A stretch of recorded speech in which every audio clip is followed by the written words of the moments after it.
नमस्कार साथियों, द दस्तक से मैं कोदराज परियार। आज मेरे साथ है ओम जी भाटिया जो द वॉरियर से है।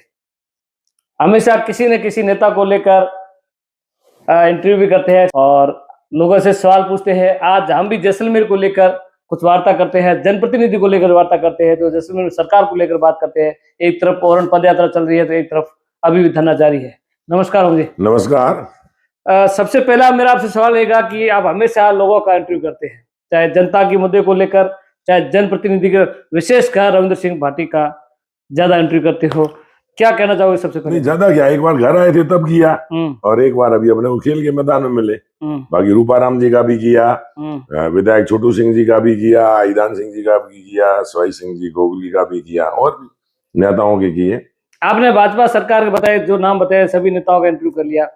डबल इंजन की सरकार है और जैसलमेर जिले में लगातार ओरण को लेकर जो तनोट से पद यात्रा रवाना हुई है, तनोट जयपुर के लिए रवाना हुई है, हालांकि जोधपुर पहुंचने वाली है। यहाँ पे रामगढ़ में जो धरना है वो चल रहा है, इसको लेकर आप क्या सोचते हो? बड़ा संवेदनशील मामला है और एक तरफ विकास की बात है और एक तरफ जनता के हित की बात है और उसके बीच में सरकार को फैसला लेना है और उसको लेकर के ये माहौल सारा गरमाया हुआ है।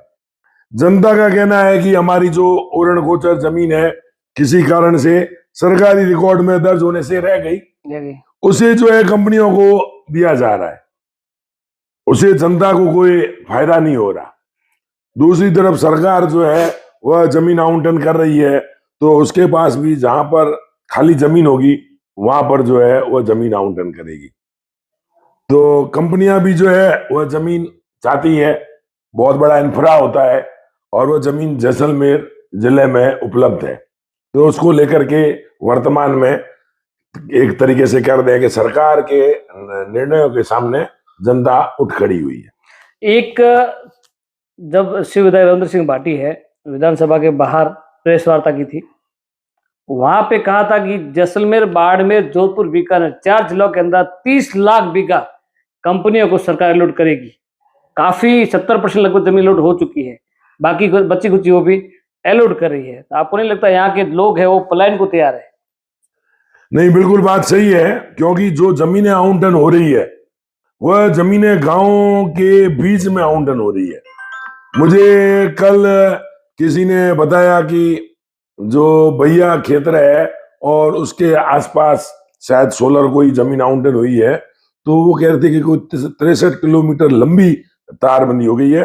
मुझे हालांकि उसकी सत्यता नहीं मालूम है, लेकिन क्या है कि जिस तरीके से इन कंपनियों को जमीन गांव के आसपास अलॉट हो रही है उसको लेकर के बड़ी दुविधा है। जमीन कंपनियों को आवंटन करे वह दुविधा नहीं है।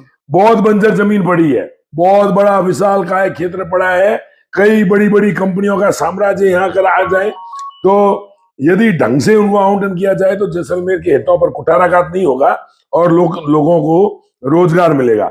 हालांकि सोलर जो काम चल रहा है उस सोलर में रोजगार के जो है वो कम, रोजगार के अवसर कम होते हैं। यदि सीमेंट फैक्ट्री है तो उसमें रोजगार के अवसर ज्यादा होते हैं। बिल्कुल। तो लेकिन जो कंपनियां होती है वह यह चाहती है कि यह जमीनें हमें गांव के आसपास ही मिले, ताकि उन्हें सुख सुविधाओं का जो है वह पूरा उपयोग कर सके। गांव के नजदीक होंगे तो सड़क सीधी सी बात है नजदीक होगी, बिजली नजदीक से पहुंचेगी, पानी की व्यवस्था उनके पास में होगी। लेकिन इन गांव वालों का कहना है कि यदि इस तरीके से जमीन आवंटन हो गई तो एक तो गांवों का आने वाले समय में विस्तार हो जाएगा और गांव जो है वो छोटे हो जाएंगे और कंपनियों का इंफ्रा बड़ा हो जाएगा। तो इसको लेकर के और संघर्ष है। सरकार भी क्या करे, सरकार को भी जो है वह विकास की राह देखनी पड़ती है। एक अकेले क्या सरकार को विकास जरूरी है या जनता के लिए विनाश जरूरी है? दोनों जरूरी है। विनाश की बात मैं नहीं कहता, विकास भी जरूरी है। आज हम यदि उत्तराखंड जाते हैं और बद्रीनाथ, केदारनाथ जाते हैं तो आप समझिए वहां सड़कें बनी है, उन गांवों का वहां पर भी जो है कई तरीके के प्रोजेक्ट काम कर रहे हैं और कई लोगों के वहां हित प्रभावित हुए होंगे, लेकिन जब हम लोग जाते हैं तो हमें वो सब बहुत अच्छा लगता है कि पहले सड़क इतनी छोटी थी, खाई बहुत बड़ी थी, आज सड़कें बड़ी हो रही है, पुल बन रहे हैं, ये बन रहे हैं। पर तो ये मेरा सवाल ये था कि जमीन सारी जा रही है, सड़कें बनाएंगे कहाँ पर? क्या प्लेटों के ऊपर से थोड़ी बनाएंगे? नहीं, जमीन, मैं यही तो कह रहा हूं कि जमीन जो है वो अलॉट करनी चाहिए गांवों से दूर, कितनी ताकि दूर? गांवों का ढंग से विकास हो सके, विस्तार हो सके।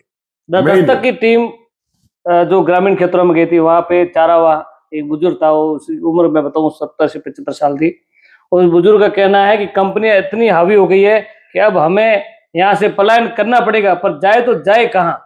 हमारे पुरखों ने जमीन रोक के रखी थी, हम पुरखों की जमीन, हमारा अधिकार पहले बनता है, न कि कंपनियों का बनता है। अब बाहरी कंपनी अपना बिजनेस करने के लिए यहाँ आती है, और ये इस तरह लोगों को भी तो मिलना चाहिए ना।